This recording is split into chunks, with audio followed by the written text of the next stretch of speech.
ಯಾವಾಗಲೂ ಕಿಕ್ಕಿರಿದು ಜನರಿಂದ ಕೂಡಿರ್ತಿದ್ದ Jayanagar shopping complex ಈಗ 4-5 ಗಂಟೆ ಆದರೆ ಸಾಕು ಕ್ಲೋಸ್ ಆಗುತ್ತೆ. 5 ಗಂಟೆ ವೇಳೆಗೆ ಅಂಗಡಿಗಳೆಲ್ಲ ಮುಚ್ಚಿಬಿಡ್ತಾರೆ. ಸಂಜೆ ಆಗ್ತಾ ಇದ್ದಂತೆ ಇಡೀ ಬಿಲ್ಡಿಂಗ್ಗೆ ಕತ್ತಲು ಕವಿಯುತ್ತೆ. ಯಾಕೆ, ಏನಾಯಿತು ಜಯನಗರ ಕಾಂಪ್ಲೆಕ್ಸ್ಗೆ?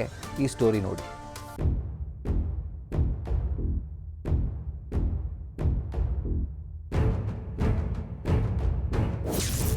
ಬೆಂಗಳೂರು ಸೌತ್ ಭಾಗದ ಜನರಿಗೆ ಜಯನಗರ ಒಂಥರ ಹಾಟ್ ಸ್ಪಾಟ್ ಇದ್ದಂತೆ.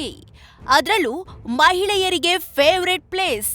ವೆರೈಟಿ ಬಟ್ಟೆ, ಕಡಿಮೆ ಬೆಲೆಗೆ ಮನೆ ವಸ್ತುಗಳು ಬೇಕು ಅಂದ್ರೆ ಜಯನಗರ ಬೆಸ್ಟ್ ಆಪ್ಷನ್. ಹಾಗಾಗಿ ಜಯನಗರದಲ್ಲಿ ಶಾಪಿಂಗ್ ಕಾಂಪ್ಲೆಕ್ಸ್ ದೊಡ್ಡ ಹೈಲೈಟ್ಸ್. ಆದ್ರೆ ಕಳೆದ 3 ವಾರದಿಂದ ಈ ಕಾಂಪ್ಲೆಕ್ಸ್ನಲ್ಲಿ ಲೈಟೇ ಇಲ್ಲ. ಕತ್ತಲು, ಎತ್ತ ನೋಡಿದ್ರೂ ಕತ್ತಲು.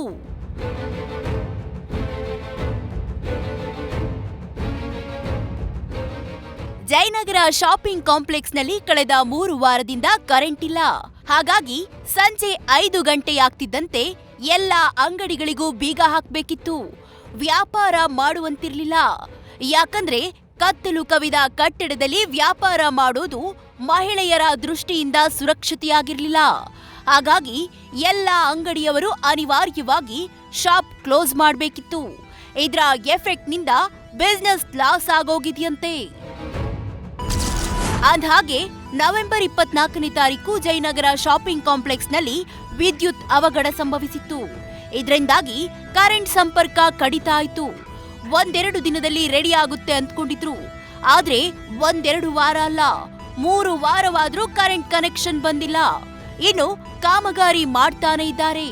ಈ ಕಡೆ 3 ವಾರದಿಂದ ಕರೆಂಟ್ ಇಲ್ಲದೆ ವ್ಯಾಪಾರಸ್ಥರೆಲ್ಲ 5 ಗಂಟೆಗೆ ಅಂಗಡಿ ಮುಚ್ಕೊಂಡು ಹೋಗ್ತಿದ್ದಾರೆ. ಸಂಜೆನೆ ಹೆಚ್ಚು ಗ್ರಾಹಕರು ಬರ್ತಿದ್ರು. ಈಗ ಸಂಜೆ ಮೇಲೆ ಶಾಪ್ಸ್ ಕ್ಲೋಸ್ ಮಾಡ್ತಿರೋದು ನಷ್ಟಕ್ಕೆ ಕಾರಣವಾಗಿದೆ.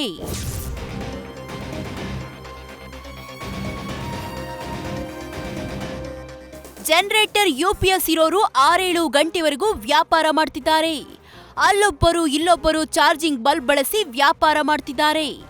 ಆದ್ರೆ ಬಹಳಷ್ಟು ಮಂದಿ ಅನಿವಾರ್ಯವಾಗಿ ಅಂಗಡಿ ಮುಚ್ಚಿ ಹೋಗ್ತಿದ್ದು ಆದಷ್ಟು ಬೇಗ ಕರೆಂಟ್ ಸಂಪರ್ಕ ಕೊಡಿ ಅಂತ ಕೇಳಿಕೊಳ್ತಿದ್ದಾರೆ.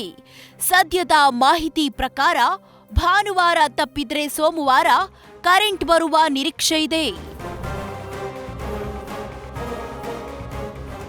Bharat Krishnappa, news first, Bengaluru.